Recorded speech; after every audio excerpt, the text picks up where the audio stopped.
We haven't been up here since last weekend, and I just want to look at our garden plot here. So we planted this and we didn't water, we just kind of left it to see what would happen, cover crop style sort of. And it looks like we've got a little bit of everything. We got some sunflowers there, and we got peas growing up behind them. There's more sunflowers, and then we also have beans. There's a bunch of different kinds of beans in here. And then we plugged some squash in, I think for pumpkins. See, they're starting to go there. And it's interesting to see what grew in where it was rototilled too. We didn't plant a cover crop, but it seems that mostly this stuff here is what's taken over instead of grass. Okay, we got the rototiller. We're gonna turn the patch where we're gonna put the melons. And it sounds like somebody's already flame weeding the other beds.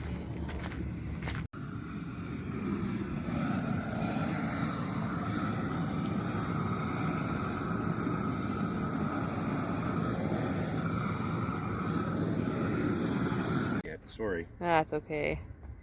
Yeah, you didn't see them. Well, you can't really until I started really. I was looking before I started torching, and I went and looked, and I seen that one because it's got a little yellow burn on it. Then I looked over and I seen the other one over there, and then I seen that one.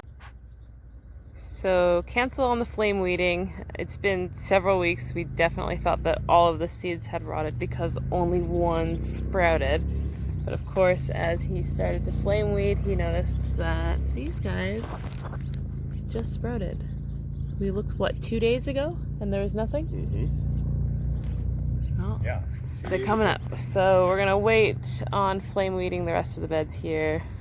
But at least we know that it works. I mean, it did pretty good on the spots that you did get. Right here, nothing left. Yeah. There's one coming here. Oh, man. Yeah, it's just our luck, eh? We wait and go and get the rototiller and the flame weeder, and all of a sudden everything's going. Okay, so we're gonna rototill just this section, which had squashes planted in it. They might go, they might not. We just found a couple of seeds sprouting over here. Right there.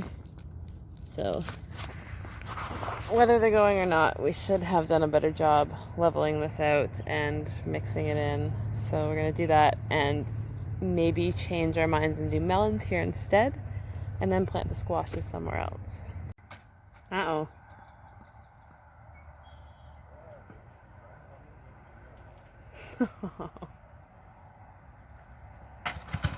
Oh, there we go. She just had to think about it for a minute.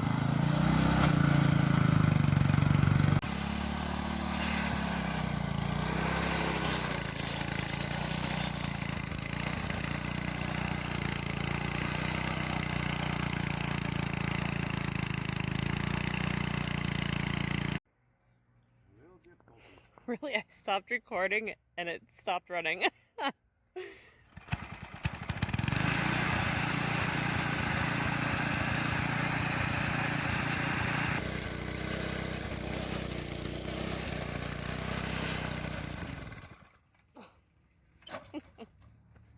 What's happening?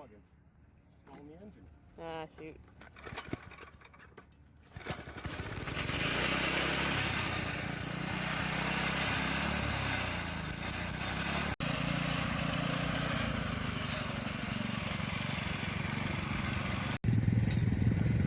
This soil was all from our compost, and it is really rich. You can see, look at all the worms in there. There's so many worms. They're everywhere. Now we just need to rake it out a little bit and then we can replant. It was a little early. We weren't really expecting anything to go, and really only 1 or 2 seeds popped up, so we can kind of reorganize our planting here and add melons, which we didn't have before. Only it's not horse poo, it's goats. Rabbit, a little bit of chicken in there too, yeah. Compost. A bunch of spent hay. And that's what we get. It's beautiful, it's rich. Soft. It's soft, yes. It still has quite a bit of sand in it, but that's okay. We've had quite a bit of luck here with sand. And just a little further down the road, we have potatoes. Our leftover potatoes that are now growing. Look at them all. There, 2 there. Nice. 3 actually. Oh yeah.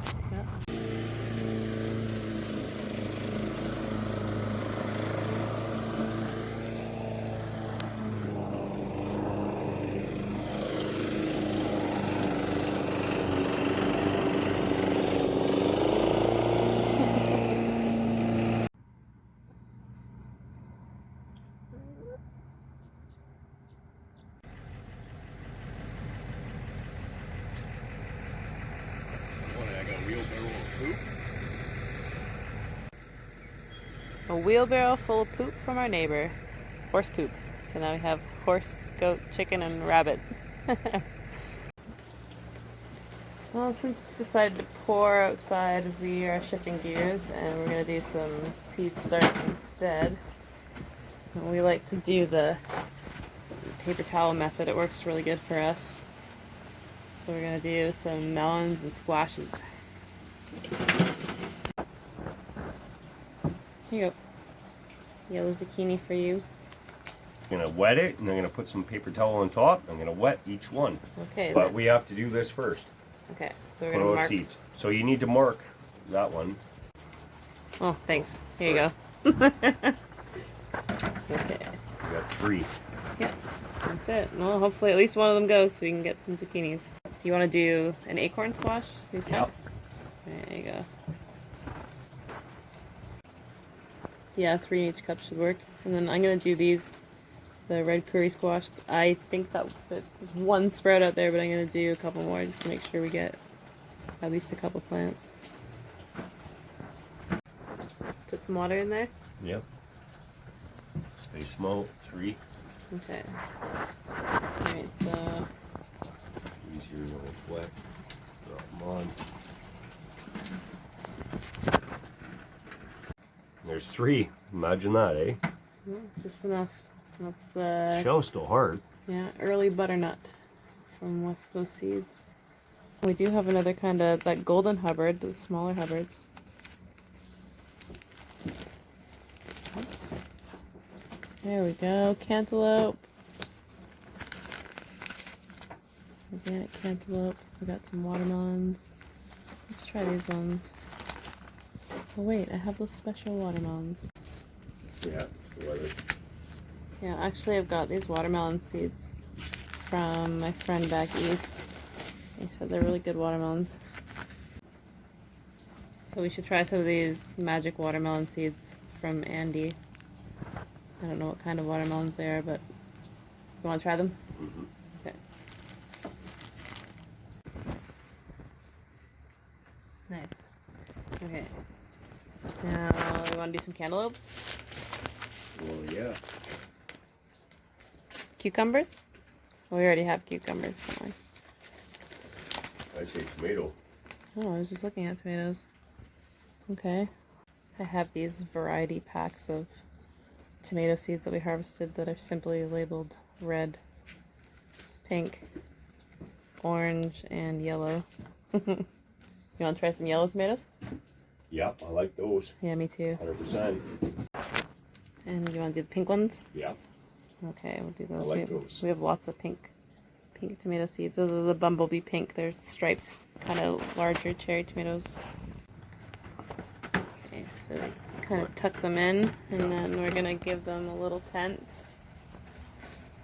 And there's a plastic, and that'll keep the moisture in and give it kind of like greenhouse. yeah, little mini greenhouses. Each getting their own little greenhouse. Seems how we can't own a greenhouse. Apparently not. It's a little windy here, but this works. Okay, there we go. All the little mini greenhouses. This container's a little bigger, so we had to put a bread bag over it. That'll work.